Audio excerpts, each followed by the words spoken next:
नमस्कार किसान भाइयों। मेरे पीछे ये जो किसान भाइयों आलू का खेत आप देख रहे हैं, इसमें हमने 3793 टेक्निको का बीज लगाया हुआ है। ये भी नया बीज है और इसमें कुछ जो है सिकुड़े हुए पत्तों की सी शिकायत थी। अभी तो आपको नहीं दिखाई दी होगी। हमने इसमें से घूम के और सारे ऐसे पत्ते जो सिकुड़ रहे थे, जिसको आप लीफ कर्ल वायरस कहते हैं, कुछ लोग कुछ कहते हैं कि भाई ये सिकुड़ा रोग इस बार कुछ ज़्यादा ही खेतों में दिखाई दे रहा है। इसमें भी हमें जो जो पौधे दिखाई दिए थे उन सबको हमने निकाल लिया है इसमें से, परंतु फिर भी एहतियात के तौर पर हम इसमें आज कुछ स्प्रे कराने जा रहे हैं। और क्योंकि इसकी बुवाई जो हुई है वो 26 अक्टूबर को हुई है और आज ये 41 दिन का हो गया है। आज 7 दिसंबर है, तो 41 दिन पर सामान्य तौर पर एक प्रोटेक्टिव फंगीसाइड प्रोटेक्ट करें कि भाई आगे कोई रोग ना आ जाए। मौसम भी बड़ा, दिन में धूप निकलती है, रात को काफ़ी कम तापमान हो जाता है। ऐसी कंडीशन में कुछ इंसेक्ट्स का भी खतरा बना रहता है फसल पर, और जो है अब आने वाले दिनों में मौसम ख़राब होगा तो फंगस का भी खतरा बना रहेगा। तो प्रोटेक्शन के लिए हम जो फंगीसाइड इसमें यूज कर रहे हैं वो वैसे हम आपको ही बताते हैं। इसके अलावा जो सिकुड़ा है, जिस तरह से आपने बताया था कि भाई आपके हमने ही बताया आपको कि सिकुड़ा जो रोग है वो 3-4 उसके कारण होते हैं। एक तो बीज में वायरस हो या पुराना बीज हो, उसकी वजह से भी कुछ पत्ते सिकुड़ जाते हैं। दूसरा है इंसेक्ट का अटैक हो जाए, उसकी वजह से भी ऐसा लगता है कि पत्ते मुरझा रहे हैं, सिकुड़ा है। और कुछ जो है इस तरह का होता है किसान भाइयों की जो है जड़ में जो है कोई प्रॉब्लम आ जाती है, तो जड़ गलन की भी शिकायत होती है, तब भी पौधे ऐसे सूखे से सिकुड़े से हो जाते हैं। मैं आपको ये बताना चाह रहा हूँ कि ऐसे पत्तों को सामान्यतः अगर कम है आपके खेत में तो उनको उखाड़ करके जला देना चाहिए या फेंक देना चाहिए सावधानी पूर्वक। हालांकि वैज्ञानिक कहते हैं कि उसको पॉलीथीन से बिल्कुल कवर करके ही खेत में से निकाल के लाना चाहिए। आप सावधानी से ला सकते हैं, हालांकि खेत में रह जाते हैं। अब इसके अलावा किसान भाइयों जड़ गलन के लिए हम जो है कॉपर सल्फेट का जो है 500 ग्राम प्रति एकड़ कॉपर सल्फेट और उसमें 500 ग्राम प्रति एकड़ चूना, दोनों का अलग अलग घोल बनाएंगे। थोड़ा कॉपर सल्फेट घुलने में दिक्कत देता है लेकिन घुल जाएगा।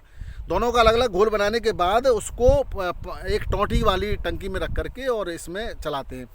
एक बार तो अभी चलाना है आपको 40-45 दिन पर, और अगला जो है आपको 60-70 दिन पर चला दें। तो इससे क्या होगा, स्कैब डिसीज़ की जो इस तरह से कुछ परेशानियां होती हैं ट्यूबर्स पर, वो भी नहीं होंगी, उससे भी बचाव होगा। और इसके अलावा जो जड़ संबंधित जितने भी रोग हैं उनसे भी बचाव होगा। इसके अलावा किसान भाइयों आपको जो स्प्रे करना है, जो हम कर रहे हैं वो मैं आपको बता ही चुका हूँ। इस समय प्रोटेक्टिव फंगीसाइड के तौर पर ये मैंकोजेब है। मैंकोजेब सिंजेंटा कंपनी का एबिक का है और मैंकोजेब टेक्निका 85% इसमें है। तो इसका 500 ग्राम प्रति एकड़, ये 1 किलो की थैली दिखाई दे रही है, 2 एकड़ के लिए है, तो 500 ग्राम प्रति एकड़ इसका स्प्रे करना है। इसके अलावा इसमें जड़ संबंधित जो जितने भी डिसीज़ हैं उनको रोकने के लिए थाइपोनेट मिथाइल, जो कि हमने आपको पहले ही बताया हुआ है कि थाइपोनेट मिथाइल का जो प्रयोग करना है वो ये जो पैकेट है वो 500 ग्राम का है और इसका हम आधा यानी 2 एकड़ के लिए है ये, तो इसका यानी 250 ग्राम प्रति एकड़ आपको थाइपोनेट मिथाइल लेना है। इन दोनों का अलग अलग घोल बनाएंगे।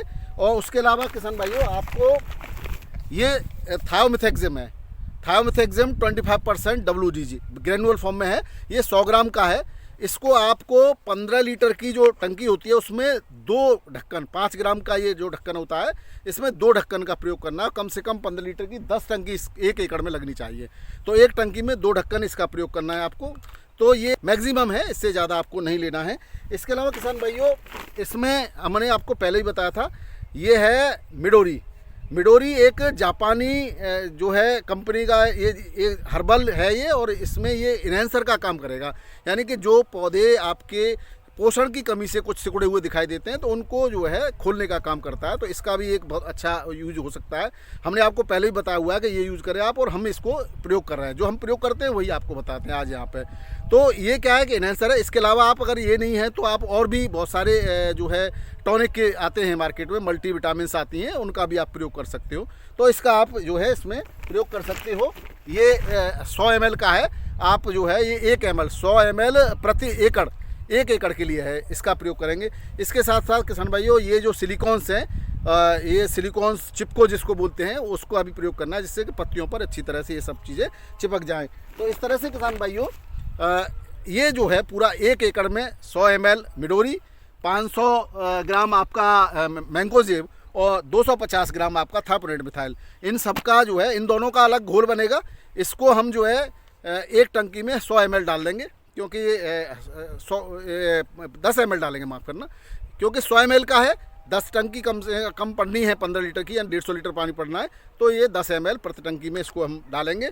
अब कैसे कैसे डालेंगे वो हम आपको अभी दिखाएंगे जब डालते हैं। तो इस तरह से आप रिजल्ट भी देखेंगे तो वो फसल बहुत अच्छी है। हालांकि इसमें हमने खाद के साथ साथ कुछ चीज़ें जो है लगवा दी हैं, और उसके बारे में भी हम आपको बताएंगे। और अब एक खाद और जो है एक बार और प्रयोग करेंगे। अभी हमने इसके अंदर मात्र 20 किलो प्रति एकड़ का यूरिया लगाया है, और अब पानी लगाएंगे कल परसों में, तो उससे पहले भी हम 20-25 किलो प्रति एकड़ का यूरिया ही इसमें केवल देंगे, और इससे ज़्यादा उसके बाद कोई यूरिया देने की आवश्यकता हमें नहीं पड़ेगी। तो आपको भी यही सलाह दी जाती है कि कम से कम यूरिया, क्योंकि इतनी बड़ी फसल है, अब इसमें मुझे नहीं लगता कि नाइट्रोजन की आवश्यकता है। इसके अलावा कुछ लोग कैल्शियम नाइट्रेट और फलाना ये जो देने की आवश्यकता ही नहीं है। इसमें क्या है कि अगली बार हम जब माइक्रोन्यूट्रेंट्स का स्प्रे करेंगे तो हम इसमें बोरोन का इस्तेमाल करेंगे। अभी इसमें केवल फंगीसाइड का इस्तेमाल किया जा रहा है, इसके साथ कोई टॉनिक वगैरह कुछ नहीं यूज की जा रही है। और कैल्शियम की पूर्ति हम जो है जो नीला तोता ले रहे हैं, कॉपर सल्फेट ले रहे हैं, उसके साथ जो कैल्शियम लगा रहे हैं, तो उससे इसके अंदर जो थोड़ी बहुत कैल्शियम की आवश्यकता है वो उससे उसकी पूर्ति हो जाएगी। इसके अलावा बेसल डोज में हमने सिंगल सुपर फास्फेट दिया था, उसमें भी कैल्शियम होता है, तो कैल्शियम की बहुत ज़्यादा आवश्यकता नहीं होती। तो मुझे लगता है कि इतना ही काफ़ी है, और आप लोग जो मैं कर रहा हूँ वो आपको भी बता रहा हूँ, और आप लोग भी इसका प्रयोग कर सकते हैं। बहुत बहुत धन्यवाद। आगे भी मैं आपको दिखाता हूँ किस किस तरह से प्रयोग किया गया है।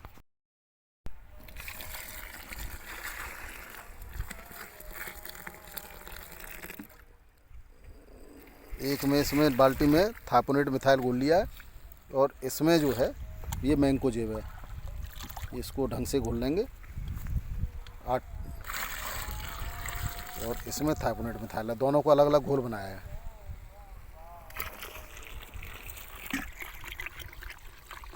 अलग अलग लो 2 डंडी, इसमें दोनों मिक्सी मत करो।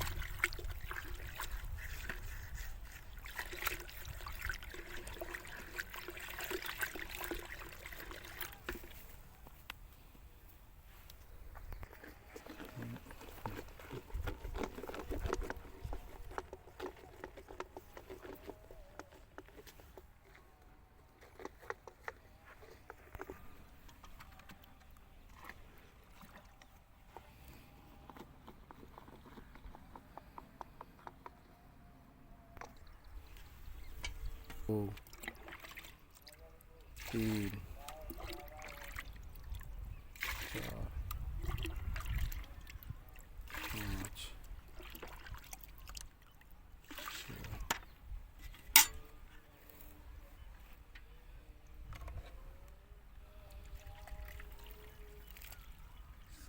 7, 8।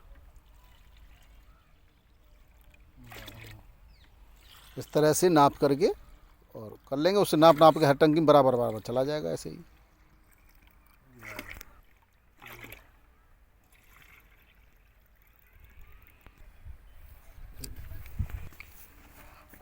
आधी टंकी पहले पानी भर लेना है।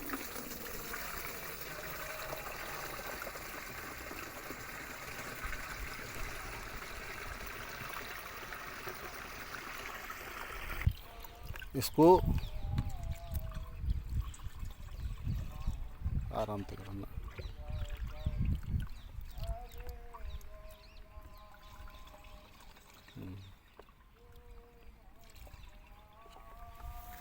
अब इसमें दवा डालने के बाद फिर पानी डालेंगे, अब फिर दवाई डालो दूसरी वाली।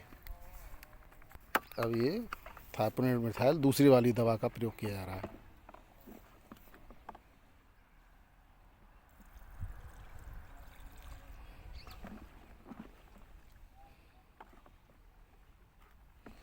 इससे नाप के हमने रखने से एक फ़ायदा है कि सब टंकियों में बराबर बराबर मात्रा में दवा जाएगी।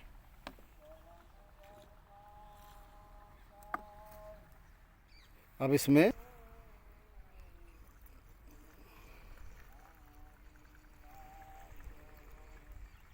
डालेंगे थाइमेथेक्सम डालो इसमें, हाँ यही ये 2 ढक्कन डालो।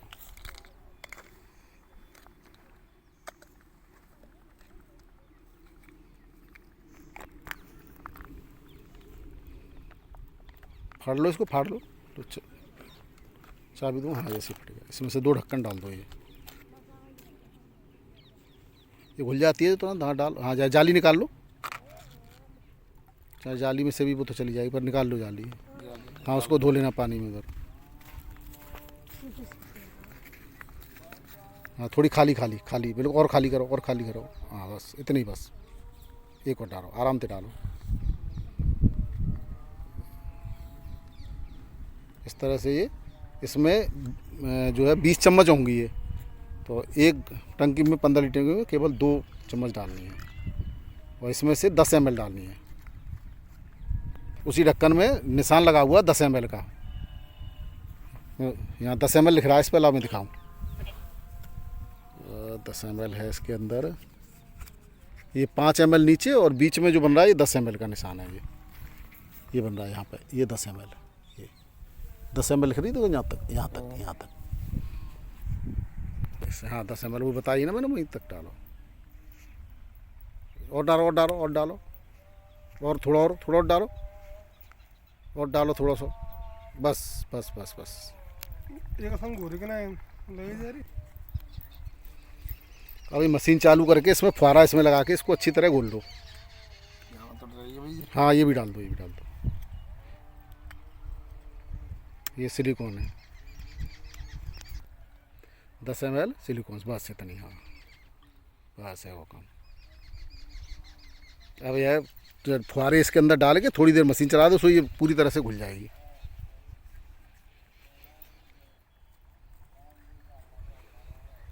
घोलने का ही सबसे बढ़िया तरीका है। फुहारे को इसको अंदर डालो, चलाओ, बताओ तुम बताओ। हाँ भाई सीमा पे काम करते हो तो यूँ काम करो। ये देखो पूरी तरह से ढंग से घुल जाएगी ये नीचे तक, ये तरीका होता है। ऊपर करो, थोड़ी सी ऊपर उठाओ, ये खोला ऊपर, खुल नहीं रही है शायद, यहाँ ऐसे ही खुल रही है। देखो ऐसे ऐसे, ये तरीका है। तो चार्ज नहीं है क्या टंकी? हाँ देखो घुल गई ना बढ़िया तरह से, ये अच्छी तरह से अब इसमें घुल गई है। नीचे भी वो चल रहा होगा प्रेशर, तो नीचे भी घुल गई होगी। ठीक है, बस ये तरीका है बढ़िया तरह से। बस अब स्प्रे के लिए तैयार है भैया। अब ऐसे लगाई, सेट करी, बस अब फारो बना लो या को आप। हाँ जूता उतार लो ये तो ये ठीक है ना, चौड़ा फार, हाँ बड़ा बनाओ। हाँ हाँ ये, हाँ सही है। इस फारे से लगाते हुए आराम आराम से चले जाओ। डबल ना चल रही है, डबल चलाओ, डबल मशीन, डबल चलाओगे।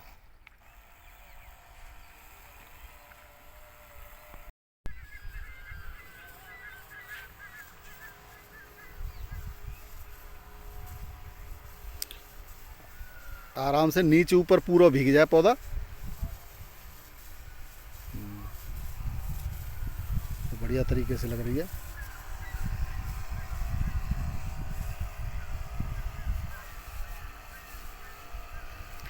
ट्रैक्टर वाली टंकी से जब हम लगाते हैं तो पूरा जो दवाई उससे पत्ते पर टिक नहीं पाती, पूरी तरह से फैल जाती है। अब इससे क्या है कि धीरे धीरे धीरे धीरे हमारे पास सारी टंकियां हैं, पेट्रोल वाली भी है और ये हाथ वाली भी है। अब इनको मैंने सौंप दिया, ये रोज़ाना अपना काम करते रहेंगे धीरे धीरे करके। और अगली चूँकि फिर बड़ी बड़ी जो बेल है, ये वेजिटेशन बहुत बड़ा हो जाएगा, उसके बाद अगली जो स्प्रे होगी वो ट्रैक्टर से होगी, क्योंकि फिर इससे लगाना संभव नहीं हो पाएगा। उसमें वो प्रेशर से लगेगी तो नीचे तक चली जाएगी। अभी छोटा है तो इसलिए पहली स्प्रे यथासंभव इस टंकी से करें, चाहे पेट्रोल वाली से करो चाहे इससे करो, तो ज़्यादा बेहतर रहता है। ये मिर्ची जैसे पौधे ये सब इसमें से इकट्ठे किए गए हैं। दिखाओ दिखाओ, पास में दिखाओ। ये सीड में तो वायरस होना नहीं चाहिए, ये सीड है। और अभी देखो कलर नहीं छूटा इस पर से। और ये दिखाओ जड़, दिखाओ इसकी जड़, जड़ तो ठीक लग रही है इसकी।